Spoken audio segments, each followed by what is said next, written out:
Hello students, you are most welcome to my channel dream week. आज मैं आपको लेके आया हूँ एक नया लेक्चर न्यूक्लियर पावर प्लांट और थर्मल पावर प्लांट के लिए। जितने भी कॉम्पिटिटिव एग्जाम हैं उन सभी में ये यहाँ से क्वेश्चंस आते हैं, तो इस लेक्चर को आप पूरा ध्यान से देखिएगा और कहीं भी स्किप मत कीजिएगा। तो चलिए स्टार्ट करते हैं।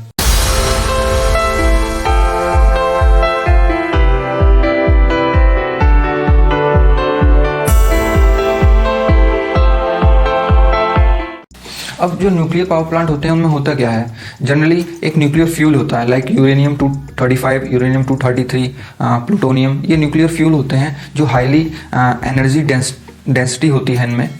लेकिन जो दूसरे थर्मल पावर प्लांट होते हैं उनमें न्यूक्लियर फ्यूल नहीं होता, उनमें कोल को यूज़ किया जाता है एज अ हीटिंग सोर्स, और न्यूक्लियर पावर प्लांट में न्यूक्लियर फ्यूल को यूज़ किया जाता है एज अ हीटिंग सोर्स। फिर इस हीटिंग सोर्स से एनर्जी लेके, हीट लेके इस न्यूक्लियर फ्यूल से हमें हीट मिलती है। इस हीट का यूज हम करते हैं to generate the steam, and now the steam is use to rotate the turbine. Steam turbine होती हैं और इन स्टीम टरबाइंस के साथ ही लगे होते हैं generator, which are use to produce the electricity.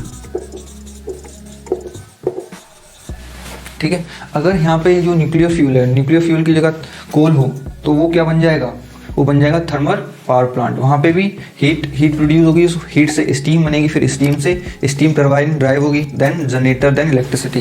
ये सिंपल सा प्रोसेस है अंडरस्टैंडिंग के लिए। उसके बाद जो इम्पोर्टेंट न्यूक्लियर पावर प्लांट है कहाँ है इंडिया में, और किस देश की मदद से इंडिया ने वो बनाया, क्योंकि इंडिया में जो थर्मल पावर प्लांट है, जो न्यूक्लियर पावर प्लांट है, उनको बनाने की टेक्नोलॉजी इतनी अच्छी नहीं है। तो हमारा देश किसी न किसी देश की मदद से उन न्यूक्लियर पावर प्लांट को एस्टेब्लिश करता है। तो आप ध्यान दीजिएगा कि जो भी एग्जाम्स हैं उसमें मेनली पूछता है कि न्यूक्लियर पावर प्लांट कहाँ पर है, किस देश की मदद से बनाया गया है। ईयर और ये सब नहीं आता है, तो आप ईयर को मत याद रखिएगा, और कितने मेगावाट के हैं ये भी नहीं पूछा जाता है। जनरली जो पूछा जाता है वो यही पूछा जाता है कि न्यूक्लियर पावर प्लांट का नाम क्या है और वो कहाँ पर है।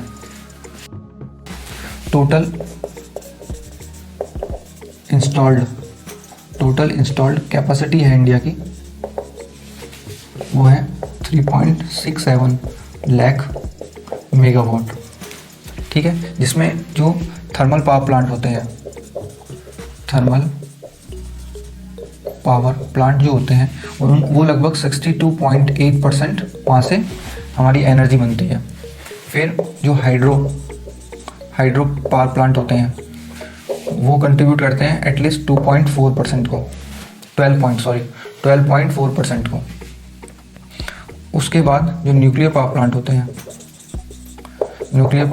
हैं वो कंट्रीब्यूट करते हैं 1.9%, और अदर जो रिन्यूएबल रिसोर्सेज लाइक विंड, ये इस टाइप से सोलर, ये करते हैं अदर रिन्यूएबल रिसोर्सेज, ये कंट्रीब्यूट करते हैं अप्रॉक्स 23%। ठीक है, तो आज जो हम थर्मल और न्यूक्लियर के बारे में पढ़ेंगे, ये इनके बारे में। तो आप देख ही रहेंगे न्यूक्लियर से हमारे कंट्री ज़्यादा पावर जनरेट नहीं कर पाता है। अच्छा, न्यूक्लियर जैसे आपको थोड़ा आइडिया होगा, तो आपने 12th में भी पढ़ा होगा, न्यूक्लियर जो एनर्जी है वो न्यूक्लियर फ्यूल से बनाई जाती है, लाइक यूरेनियम हो गया, थोरियम हो गया। तो इसी प्रकार से हमारी कंट्री में इतना डिपॉजिट नहीं है, तो हमारी कंट्री न्यूक्लियर डील साइन करती है, लाइक कजाकिस्तान, ऑस्ट्रेलिया, अभी ऑस्ट्रेलिया से कर रखी है, कनाडा से कर रखी है। तो हमें वो यूरेनियम सप्लाई करते हैं और बोलते हैं उस डील में कि जो न्यूक्लियर फ्यूल वो हमें दे रहे हैं उससे हम एनर्जी जनरेट करेंगे, ना कि हम उससे वेपन्स बनाएंगे लाइक जो बॉम्ब्स होते हैं। तो स्टार्ट करते हैं।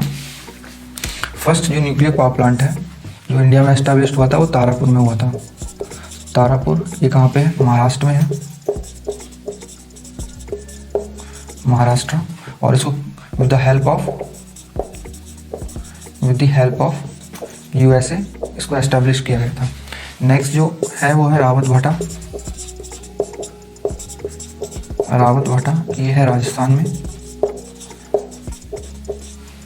इसको हेल्प की गई थी, कनाडा ने की थी इस समय। थर्ड है नरोरा, ये एस्टैब्लिश्ड है यूपी उत्तर प्रदेश में।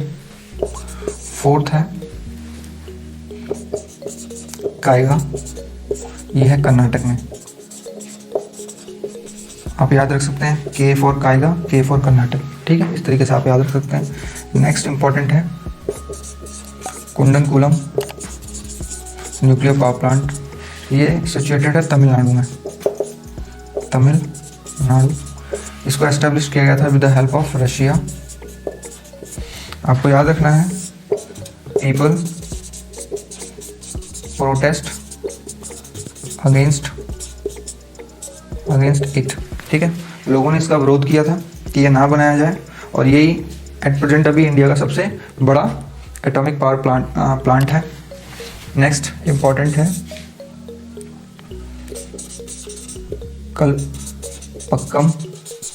कलपक्कम, ये भी तमिलनाडु में है। तो यही आपसे पूछे जाएंगे कि जगह क्या है और नाम क्या है। जनरली जो पूछा जाता है कि ये पावर प्लांट कहाँ पे या किस स्टेट में सिचुएटेड है। नेक्स्ट इम्पॉर्टेंट है काकरा पार, वो है गुजरात में। अब क्वेश्चन आ सकता है कि ये जो काकरा पार है वो गुजरात में किस रिवर के किनारे है, क्योंकि जनरली जो डैम होते हैं वो किसी वाटर बॉडी के पास में होते हैं। तो काकरा पार जो है वो है काकरा पार डैम, ये बना हुआ है तापी रिवर के पास, तापी रिवर, ठीक है। इस रिवर पर एक डैम और है, वो भी आपको ध्यान रखना है, वो है उकाई डैम। ये क्वेश्चन में कई बार आया है कि उकाई डैम किस रिवर के ऊपर बना हुआ है। जब मैं आपको रिवर्स का लेक्चर लेकर आऊँगा आपके लिए, तो उस लेक्चर में आपको जितने भी hydro electric thermal power plant हैं वो भी पढ़ाऊंगा। जैसे हाइड्रो इलेक्ट्रिक पावर प्लांट जो होते हैं उनका कंट्रीब्यूशन कितना होता है, 12.4%। तो ये भी काफ़ी इंपॉर्टेंट है, ये भी क्वेश्चंस पूछे जाते हैं यहाँ से।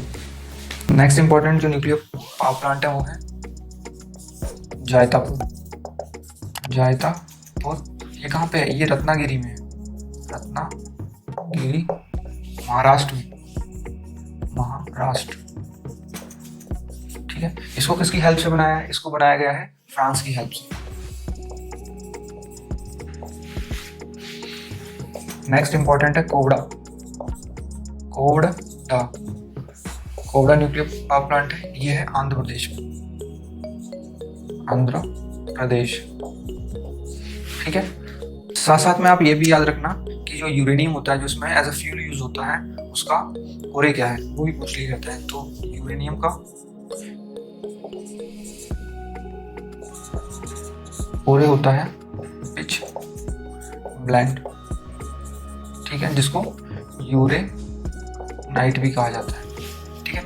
तो यूरेनियम ओरे होता है पिच ब्लेंडेड और यूरेनाइट। अच्छा, आप ये भी याद रखिए प्रोडक्शन वाइज कौन लीड करता है इसमें, सबसे ज़्यादा यूरेनियम कहाँ होता है? सबसे ज़्यादा जो इसमें नंबर 1 है वो है Kazakhstan.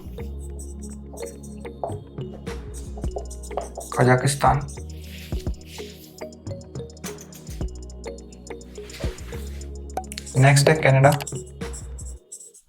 And then third position है ऑस्ट्रेलिया, जिसके पास मैक्सिमम रिजर्व्स है, ठीक है। यूरेनियम का सबसे ज्यादा रिजर्व्स किसके पास है? ऑस्ट्रेलिया के पास है। इंडिया में कहाँ होता है? तो इंडिया में झारखंड हो गया, ठीक है, छत्तीसगढ़ हो गया, राजस्थान हो गया, आंध्र प्रदेश हो गया। इंडिया में सबसे आगे है झारखंड, सेकंड नंबर पे है आंध्र प्रदेश, थर्ड नंबर पे राजस्थान। झारखंड में भी एक जगह है जादूगोड़ा माइंस में, जादूगोड़ा में ये एक्सट्रैक्ट किया। आंध्र प्रदेश में तमालपल्ली है, राजस्थान में झुंझुनू है, ठीक है। तो यहाँ से एक्सट्रैक्ट किया जाता है। नेक्स्ट एक और इसका ओरे होता है थोरियम।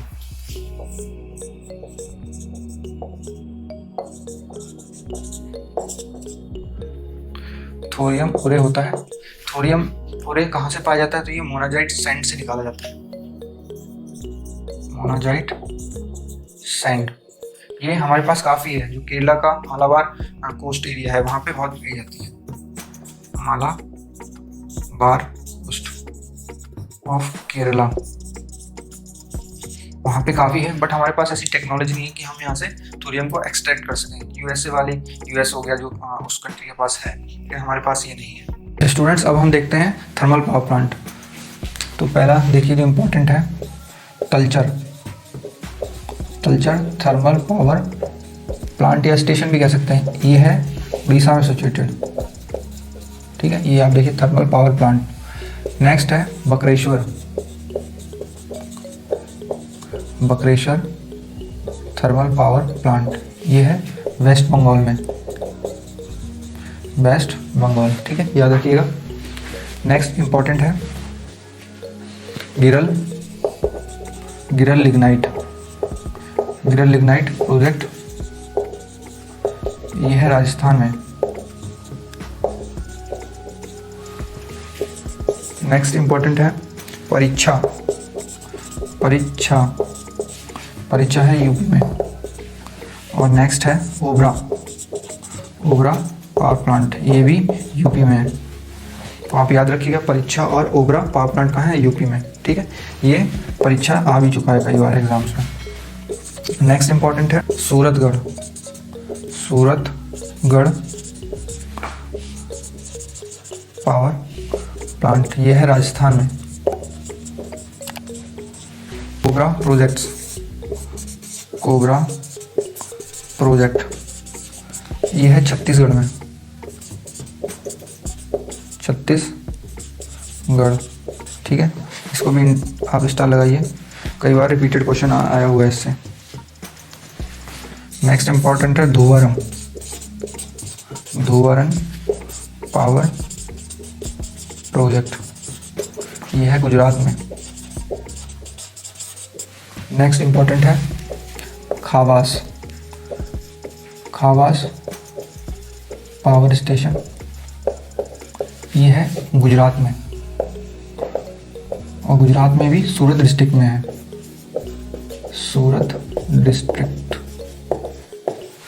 नेक्स्ट इंपॉर्टेंट है Mundra, Mundra thermal power station, ये है कच्छ डिस्ट्रिक्ट में, कच्छ डिस्ट्रिक्ट गुजरात, गुजरात। जो कच्छ डिस्ट्रिक्ट है वो इंडिया का सबसे बड़ा डिस्ट्रिक्ट है और यहीं पे पाए जाते हैं खच्चर, एक स्पेशल टाइप के खच्चर पाए जाते हैं। Kutch largest district. Next important है, नेक्स्ट इंपॉर्टेंट है Vindhyachal, Vindhyachal thermal power station, ये है सिंगरौली डिस्ट्रिक्ट में, सिंगरौली एमपी। आपको पता होगा जो विंध्याचल है, विंध्याचल माउंटेन्स होते हैं, विंध्याचल माउंटेन्स हैं। और ये है नर्मदा, और नीचे जो माउंटेन्स होते हैं वो हैं सतपुरा। तो जो नर्मदा रिवर है वो इस तरीके से विंध्याचल और सतपुरा के बीच से होकर गुजरती है, ठीक है। तो ये आप याद रखिएगा। तो नर्मदा के ऊपर जो पहाड़ पाए जाते हैं वो विंध्याचल होते हैं, और नीचे जो पहाड़ 7 पहाड़ों के जो कॉम्बिनेशन को बोलते हैं सतपुरा। तो जो नीचे जो पहाड़ है वो सतपुरा है। अच्छा, आपसे एक क्वेश्चन पूछा जा सकता है कि जो नर्मदा नदी है वो कहाँ से ओरिजिनेट करती है, तो ये करती है अमरकंटक से। अमरकंटक प्लेट्यू है, वहाँ से ये ओरिजिनेट करती है। यहीं से एक और रिवर ओरिजिनेट करती है जो इस तरफ फ्लो करती है, उसको कहते हैं सोन। ये Son is the tributary of Ganga. और यहाँ से थोड़ी दूर से, यहाँ से नहीं, यहाँ से थोड़ी दूर से ही एक रिवर और ओरिजिनेट करती है, उसको कहते हैं महानदी, ठीक है। ये यहाँ पे छत्तीसगढ़ का एरिया है। तो आप याद कर सकते हैं कि अमरकंटक से कौन सी नदी ओरिजिनेट करती है, नर्मदा और सोन। नेक्स्ट इंपॉर्टेंट है Rihand, Rihand thermal power station, ये है Sonbhadra district, UP, UP. Next important है Anpara, Anpara thermal power station, ये भी यूपी में है। नेक्स्ट इंपॉर्टेंट है Barauni, Barauni thermal power station, ये बिहार में है। तो स्टूडेंट्स, ये कुछ इंपॉर्टेंट्स न्यूक्लियर और थर्मल पावर प्लांट्स थे, ये आपको याद करने हैं और ध्यान देना है। और अगर आपको मेरा वीडियो अच्छा लगा है तो इसको लाइक करना, शेयर करना और मेरे चैनल ड्रीम बिग को सब्सक्राइब करना। Thank you.